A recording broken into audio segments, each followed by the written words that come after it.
¿Qué valor tiene una vida sometida al capricho del destino? ¿Hay semejanza alguna entre el destino y la magia? ¿Por qué aparece, aunque sea veladamente, en casi todas las historias que escuchamos? La verdad es que en el programa de hoy traemos un tema jugoso y en el que probablemente no vamos a estar todos de acuerdo. El tema tiene su intríngulis no solo por la importancia que se le ha dado históricamente, puede que algunos de vosotros se la deis en vuestra vida personal, sino porque en nuestras historias, en esas que vivimos cada día a través de los libros, las series o los videojuegos, es algo que está tan presente que casi no le damos importancia. Hoy hablaremos del destino y sí, hablaremos de la forma en que el destino aparece en las historias que escuchamos y de su íntima relación con una magia que nunca nos sacamos de la boca. Ahora sí, muy buenas a todos, sed bienvenidos una vez más a Lejos de este mundo, a este programa dedicado a los amantes de las historias, la fantasía y la literatura. La idea del vídeo de hoy surgió de que andaba yo el otro día reempezándome un libro que me gusta bastante cuando de pronto me topo con una frase mítica, típica y tópica con la que de pronto pensé: no, otra vez no. Estoy seguro, decía el personaje, de que debe ser el elegido.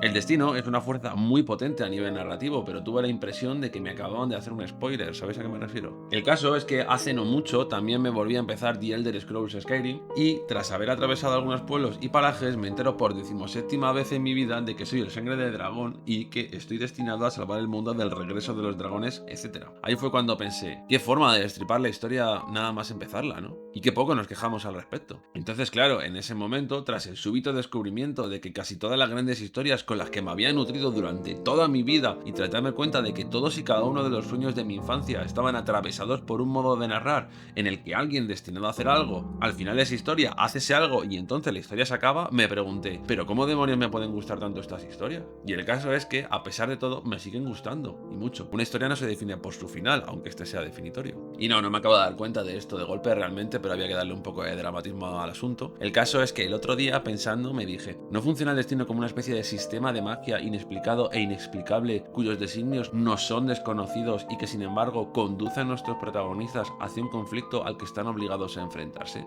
Es como una especie de escalestric narrativo preanunciado. ¿No es el destino, según parece, un recurso narrativo simple, pero muy funcional, que nos hace entender una historia desde su primer episodio? Y en definitiva, ¿cuándo es apropiado valerse de este recurso y por qué es y no es un caso de fatal literatura? Y aquí, pues fatal viene de fatalidad, que es un sinónimo de destino, y tremendo juego de palabras que me acabo de hacer. Bien, para abordar esta cuestión necesitamos matizar antes dos cosas. Una, resolver de qué hablamos cuando hablamos de destino, y dos, refrescar esa noción de magia blanda de la que hablamos hace un par de vídeos, porque la pregunta que aquí nos hacemos es qué demonios tiene que ver el destino con la magia y por qué tiene esa relación. Y en esto es lo que vamos a centrarnos. Nos valdremos de una definición clásica y convencional de destino. Por destino entenderemos esa fuerza, ese agente o ese proceso que organiza, distribuye o planifica nuestras vidas de antemano. Cuando digo nuestras vidas, digo la nuestra, la de todos y la de todo lo que existe en el universo. Al destino se lo llama hado, providencia cuando es un agente con motivaciones y moira si lo personificamos como un agente ciego. Una imagen muy visual que representa esta interpretación, además de la clásica del bordado o libro en la que todo se haya escrito o pintado de antemano, es la de imaginar a alguien tirando del mundo con una cuerda desde el futuro para llevarnos junto a él. El tirador de la cuerda nos atrae cronológicamente, es decir, el futuro fuerza al presente a que se le acerque, determinando los lugares por los que va a pasar y la forma en que habremos de hacerlo. La fuerza del tirador es inigualable, así que todo lo que intentemos hacer por el camino no serán más que ruidosos aspavientos que no nos librarán de lo que nos espera. Y a esos aspavientos es a lo que ya estaríamos llamando libertad. El destino es una especie de causa final, es decir, el lugar al que nos dirigimos, y en algún sentido es también la explicación de nuestra hora, la motivación de las cosas que nos pasan y, a fin de cuentas, la causa que da sentido a nuestra existencia, por cruel, digna o cutre que ésta sea. Quedémonos con una cosa, en casi todas las interpretaciones no cristianas del destino, e incluso en la mayoría de estas, el destino apenas deja lugar al libre albedrío de los personajes en su obra, y esto va a ser muy importante que lo recordéis para el final del vídeo. El hecho es que la palabra destino posee una etimología llamativa. Tiene que ver con destinare, que es algo así como dar en el blanco. En griego, el destino era gobernado por la Moira, que no es otra cosa que quien corta los hilos de todos y de cada uno de nosotros, sin excepción, incluido los de los dioses. ¿Sabéis los cuadros en los que se representa de fondo el teatro del mundo y en primer plano aparecen tres amables señoras sacando el hilo, tejiendo y cortándolos como si nada? Pues sí, amigos, los del fondo somos nosotros y las del primer plano son las Moiras. Y es que, claro, esto siempre ha sido muy potente. No hace falta mirar muy atrás en la historia para darse darse cuenta de que ha habido pueblos y naciones que se han animado a hacer verdaderas barbaridades alegando a un supuesto destino nacional. Pero bueno, vamos a contentarnos con esta definición así informal por el momento. Queda la cuestión de la magia. Por magia entenderemos a ese componente extraordinario, enigmático y maravilloso que permite a la fantasía romper las leyes de la lógica y desplegar un vasto mundo ante nosotros. Hay varios modos de ver la magia. En este caso, hoy vamos a hablar de la magia blanda, es decir, de ese tipo de sistema mágico presente en algunas historias que se caracteriza por no definirse con precisión y en el que el lector no es capaz de predecir su funcionamiento. Tal y como dice la primera ley de Sanderson para el buen uso de la magia en las historias, el uso de la magia en una historia debe de ser directamente proporcional al conocimiento que el lector tenga de ella. Es decir, en un sistema de magia blanda, al no tener demasiado conocimiento sobre ella, la historia no podrá resolver grandes conflictos valiéndose de la magia. Esta tendrá pues un papel atmosférico, brindará texturas a la historia, colaborará en que esta nos parezca intrigante, incomprensible y maravillosa, pero nunca, y esto debería ser así, nunca debería de salvar a nuestros protagonistas, ni tampoco resolver el relato, porque en ese caso estaríamos ante el peor enemigo de todos los tiempos de la historia de la literatura, del cine y todo lo que se os pueda ocurrir, que no es otro que ese maldito y desgraciado monstruo y convenimos en llamar como Deus Ex Machina. Sí, amigos, el Deus Ex Machina, ese recurso a través del cual algunos autores se ven obligados a utilizar en sus historias, ya sea por la falta de ingenio o por la imposibilidad de resolver los líos en los que han metido a sus personajes en un margen prudente de tiempo. Y no me canso de mencionar a Perdidos, porque me levanté un día a las 5 de la mañana para ver el último capítulo y no me enteré de nada. Ese ángel, Dios, momento sagrado, que de golpe y porrazo saca del peligro a nuestros protagonistas, dándole una nueva oportunidad y salvándole para que venza de una vez al villano y resuelva de pronto toda la historia. Entonces, y es aquí una vez dicho esto, cuando lanzo el principal problema de este vídeo, no parece que en los casos en que el destino sea quien impulsa, motiva y resuelve al protagonista a culminar su historia, estamos ante una especie de sistema mágico blando que adquiere más papel del que es debido, porque el destino, al igual que se dice de Dios, posee designios inescrutables y sus mecanismos, en fantasía, a veces otorga oportunidades a sus protagonistas que están fuera de toda verosimilitud y toda lógica. Siempre que los protagonistas se ven involucrados en profecías y precisamente por ello actúan como en un videojuego en el que tienen vidas infinitas y que tienen más oportunidades que el resto. El destino, en fantasía, y esto es evidentemente una generalización y una opinión personal, no contribuye a otorgar verosimilitud a la obra. Y si algo necesita la fantasía para enraizar en nosotros y permitirnos disfrutar de ella, es de ese punto de verosimilitud que, a pesar de todos los dragones, hechizos, maldiciones que pueblan la fantasía que estamos leyendo, nos hacen creer que esa gente, en algún sentido, se parecen en algo a nosotros. Bastante tiene ya el género en sí como para otorgarle más falta de verosimilitud a la cuestión. Y diréis, pero joder, si nos hacen un spoiler desde el principio y la trama es tan lineal y simple como nos estás contando, ¿por qué son tan entretenidas y buenas estas historias? En primer lugar, en ningún momento estoy sugiriendo que estas historias sean malas, solamente me estoy previniendo de pensar lo de aquellas que de pronto salvan al protagonista y se valen el Deus en máquina para solucionarlo todo injustamente. Y digo injustamente porque vosotros pensar que en esas historias hay muchos personajes que tienen sus vidas, sus negocios, sus problemas, sus deudas con la gente, y estos personajes no cuentan con ninguna ayuda de nadie para resolver sus conflictos.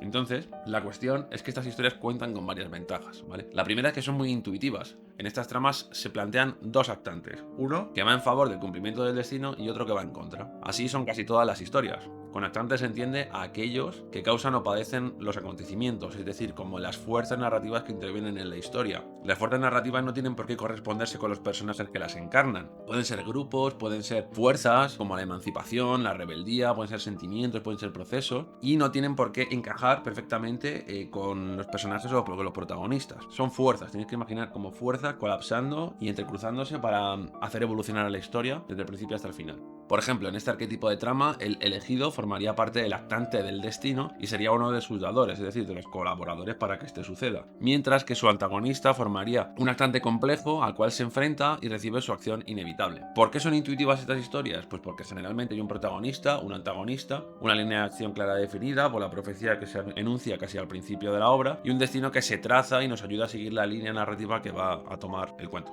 La segunda razón es que estas líneas suelen ganar mucho en complejidad y dinamismo con la introducción de tramas secundarias, líos amorosos, contactos con nuevas y extrañas civilizaciones ajenas al protagonista, pero que a su vez los reconocen por su relación con las profecías. Y a fin de cuentas, otro tipo de recursos que nos sirven para retardar y para entretener antes de llegar al último puerto. Y aquí no puedo dejar de mencionar a la rueda del tiempo. 3. El destino es un recurso aglutinante. Puesto que la trama tiene una dirección inconfundible, casi todos sus protagonistas suelen situarse a favor o en contra de las profecías y toda la historia del relato está encaminada a resolverse en un acontecimiento culminante. El destino funciona como un elemento integrador que empasta todas las funciones de la obra. Esto, a mi parecer, es una de las virtudes más reconocibles de esta figura. Y por último, estas historias son las historias que se llevan contando toda la vida y la tradición tiene muchísimo peso en nuestra percepción de ellas.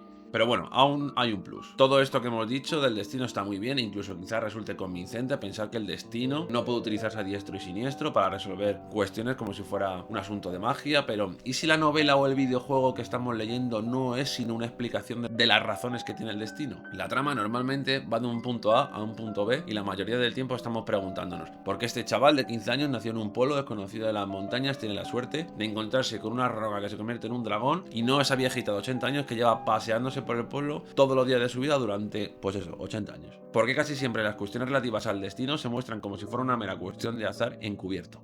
Pues esto pasa porque precisamente la novela es una explicación de las razones de la elección que el destino ha hecho para que esto suceda de esta forma. Entonces generalmente aparecen aquí argumentos de clase genética, este personaje es Salvador porque procede del cruce de dos líneas, o linajes X, este personaje es El Salvador porque ha nacido justo 1000 años después del nacimiento del conflicto y así el tiempo lo dicta, etcétera, etcétera, etcétera. Y tiene mucho que ver con la segunda de las preguntas. La novela no es otra cosa sino la explicación de por qué ha sido ese chico y esa chica el elegido y no otro, por qué ese es el momento propicio para contar la novela y por qué ha podido realizarla. Esto da verosimilitud a la historia si consigue sumergirnos en el conflicto y hacernos olvidar que en realidad todo está un poco cogido por pinzas, porque no sé si os habéis dado cuenta, pero al final parece que estamos todos satisfechos. Harry cumple y mata a Voldemort, Gohan es el Saiyan que hace tal, Ran al Thor más de lo mismo, Eragon. La historia, en estos casos, merece ser contada casi a modo de explicación de las razones de este mundo para escoger ese momento de la historia. Sin embargo, a mi parecer, la fuerza del destino es una fuerza demasiado potente, inexplicable e imbatible como para que teniéndola de aliada tenga algún mérito que ganes al final de la historia.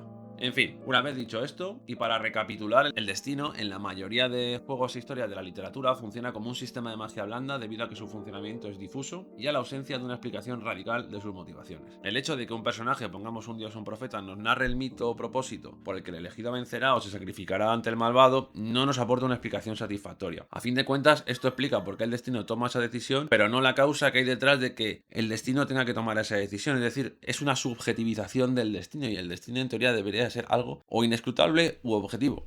Cuando se vuelve una cuestión motivacional o una decisión particular, la cuestión se acerca mucho al Deus Ex Machina. No hace falta un gran destino para propiciar un antagonismo. Es casi más interesante valerse no tanto del destino como de las convicciones de los personajes en su causa, o del carácter circunstancial de las creencias de un pueblo, o del acto propagandístico incluso, de que se extienda el rumor de que tiene que venir un mesías como sucede en Dune, etc. Hay recursos que son, yo pienso, más interesantes que la utilización del destino en mayúsculas, como algo universal e inevitable. Pero lo más importante, ¿os acordáis cuando os decía que en casi todas las interpretaciones del destino, este casi nunca deja lugar al libre albedrío de los protagonistas? Este es uno de los grandes contras de su presencia, a mi juicio, en una historia así, con unos personajes que no son libres y que carecen de voz ni voto, aunque sufran. Lo único que parece tener valor es la misma historia. Nadie hace nada por voluntad propia. No había otra forma de hacerlo. Y sé que hay formas de concebir el destino en que libertad y necesidad coinciden y entonces uno es libre mientras realiza su propósito en el mundo, pero ¿hasta qué punto resulta verosímil que un chaval de 15 años salga de su pueblo para meterse en unos líos de los que al final solo el destino puede sacarle? Otra cosa es que el destino en ocasiones nos aporte texturas interesantes, una potencia narrativa de la que queramos valernos para darle trasfondo a la historia. Sus virtudes son reconocibles y las hemos reconocido, pero por favor, que nadie gane por una cuestión del destino, que no sea esa la causa, por favor. Bueno, pues hoy ha sido un contenido, ha sido un poco diferente de la línea, ha sido más un desahogo, la verdad es que ha sido divertido hacer este vídeo. Y pues esperamos que os haya gustado, va un poco la línea sobre análisis literarios, otro tipo de vídeos que tenemos en el canal. Queríamos jugar con algunas nociones, problematizar conceptos y sugerir y provocar tipo de interrogantes sobre la cuestión, así que nada, pues esperamos vuestras impresiones en la caja de comentarios, suscribíos para más fantasía. Con esto terminamos, os esperamos el próximo día, un saludo, un abrazo, compartid y como siempre, hasta la próxima.